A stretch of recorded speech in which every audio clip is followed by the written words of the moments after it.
വടക്കൻ പാട്ട് ചിത്രങ്ങൾ, അതായത് പണ്ടത്തെ വടക്കൻ പാട്ട് ചിത്രങ്ങൾ എന്നാൽ സെക്സിൻ്റെ അമിത പ്രസരമുള്ള ചിത്രങ്ങളായിരിക്കും.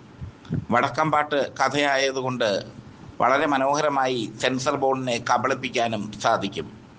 വടക്കൻ പാട്ട് ചിത്രങ്ങളിൽ സെക്സിൻ്റെ അമിതമായ പ്രസരമുള്ള ഒരു ചിത്രമാണ് പൊന്നാപുരം കോട്ട. വിജയശ്രീയും പ്രേം നസീറും നായികനായകന്മാരായി അഭിനയിച്ച പൊന്നാപുരം കോട്ട നിർമ്മിച്ചത് കുഞ്ചാക്കോയാണ്. സംവിധാനം ചെയ്തതും കുഞ്ചാക്കോ. വേറെ ആണുങ്ങളാണ് സംവിധാനം ചെയ്യുന്നതെങ്കിലും കുഞ്ചാക്കോയുടെ പേരാണ് വരുന്നത്. അന്ന് ഒരുപാട് പേര് ചേർന്ന് ഒരു ബിഗ് ബഡ്ജറ്റ് ചിത്രമായി പൊന്നാപുരം കോട്ടയെ മാറ്റി. പൊന്നാപുരം കോട്ടയിൽ പല തരത്തിലുള്ള മനുഷ്യരതിയെ വികൃതമാക്കുന്ന ഒരുപാട് സീനുകൾ ഉണ്ടായിരുന്നു. കരടി യുവതികളെ ബലാത്സംഗം ചെയ്യുന്ന സീനൊക്കെ അതിൽ ഉണ്ടായിരുന്നു. അതൊക്കെ സെൻസർ ബോർഡ് അനുമതി കൊടുത്തു. കാരണം അത് കഥാഭാഗവുമായി യോജിച്ചു പോകുന്ന സീനായിരുന്നു. വടക്കം പാട്ടാകുമ്പോൾ എന്തിനും ഏതിനും ഒരു ഉത്തരം ഉണ്ടാകുമല്ലോ. അത് സെൻസർ ബോർഡിനെ സംബന്ധിച്ചിടത്തോളം അവരെ കബളിപ്പിക്കാനുള്ള ഉത്തരവാണെന്ന് തിരിച്ചറിയാനുള്ള സത്യം അവർ മനസ്സിലാക്കിയില്ല. എന്തായാലും പൊന്നാപുരം കോട്ടയിലെ ഏറ്റവും ഹൈലൈറ്റായ സീന് വിജയശ്രീ വെള്ളച്ചാട്ടത്തിൽ നീന്തി തുടിക്കുന്നതാണ്. അവിടെ വെച്ച് വിജയശ്രീയോട് അടിവസ്ത്രം ധരിക്കരുതെന്ന് കുഞ്ചാക്കോ ചട്ടം കെട്ടി. അടിവസ്ത്രം ധരിക്കാതെ വിജയശ്രീ വെള്ളച്ചാട്ടത്തിൽ നീന്തി തുടിച്ചു നടന്നു.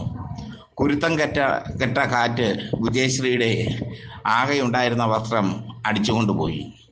പരിപൂർണ നഗ്നയായി വിജയശ്രീ നിന്നു. ആ നഗ്നത ക്യാമറ കണ്ണുകൾ പകർത്തി. വിജയശ്രീയുടെ നിതംബവും വിജയശ്രീയുടെ രോമാവൃതമായ യോനിയും ഒക്കെ തിയേറ്ററുകളിൽ പ്രദർശിപ്പിക്കപ്പെട്ടു. വിജയശ്രീയെ സംബന്ധിച്ചിടത്തോളം അവരുടെ ആത്മഹത്യക്ക് ഈ ചിത്രം കാരണമാവുകയും ചെയ്തു. ഇതിനപ്പുറമൊന്നും വിജയശ്രീക്ക് പ്രദർശിപ്പിക്കാൻ ഇല്ലായിരുന്നു. വിജയശ്രീ പൊതുവെ സെക്സ് പ്രദർശിപ്പിക്കുന്നതിൽ മടിയില്ലാത്ത പെൺകുട്ടിയാണ്. നല്ല ധൈര്യമുള്ള പെൺകുട്ടിയാണ്. പക്ഷേ പൂർണ്ണ നഗ്നയായി നിൽക്കേണ്ടി വരുന്ന അവസ്ഥ, പൂർണ്ണ നഗ്നയായി നിൽക്കേണ്ടി വരുന്ന സീന് തിയേറ്ററുകളിൽ പ്രദർശിപ്പിക്കേണ്ട അവസ്ഥ, അതാണ് വിജയശ്രീയെ തകർത്ത് തരിപ്പണമാക്കിയത്. ഈ സീൻ കണ്ട വിജയശ്രീയുടെ കാമുകൻ അസീം ഭായ് വിജയശ്രീയെ ഉപേക്ഷിച്ച് പോയി. പിന്നീട് സെൻസർ ബോർഡ് ഇടപെട്ടു. ഈ സീനിൻ്റെ പ്രശ്നത്തിൽ സെൻസർ ബോർഡ് കട്ട് ചെയ്തു. എങ്കിലും യൂട്യൂബിൽ ഇപ്പോഴും ഈ സീൻ ലഭ്യമാണ്. വിജയശ്രീ വെള്ളച്ചാട്ടത്തിൽ നീന്തി തുടിക്കുന്നതും നിതംബങ്ങൾ പ്രദർശിപ്പിക്കുന്നതുമായ സീൻ യൂട്യൂബിൽ ഇപ്പോൾ ഏറ്റവും കൂടുതൽ പേർ കാണുന്നതും ആ സീനാണ്. പക്ഷേ ഈ സീൻ ഒരു ദുരന്തത്തിലേക്ക് വഴിമാറി എന്നുള്ളതാണ് സത്യം. ആ ദുരന്തം വിജയശ്രീയുടെ ആത്മഹത്യയായിരുന്നു. വിജയശ്രീ 21ാമത്തെ വയസ്സിലാണ് ആത്മഹത്യ ചെയ്തത്.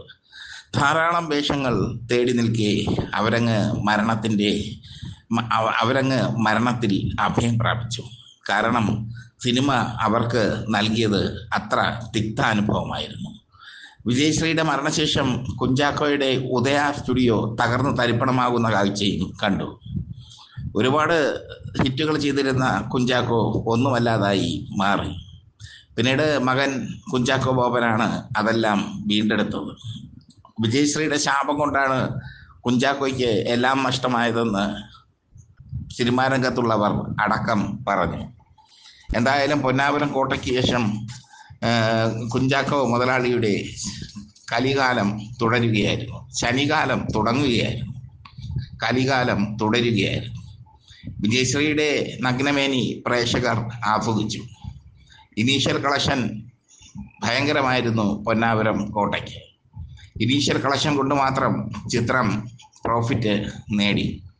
പിന്നീട് ബി ക്ലാസ് സി ക്ലാസ് തിയേറ്ററുകളിൽ പ്രദർശിപ്പിച്ചപ്പോഴും പൊന്നാപുരം കോട്ട കാണാൻ യുവ പ്രേക്ഷകർ ഇടിച്ചു കയറി.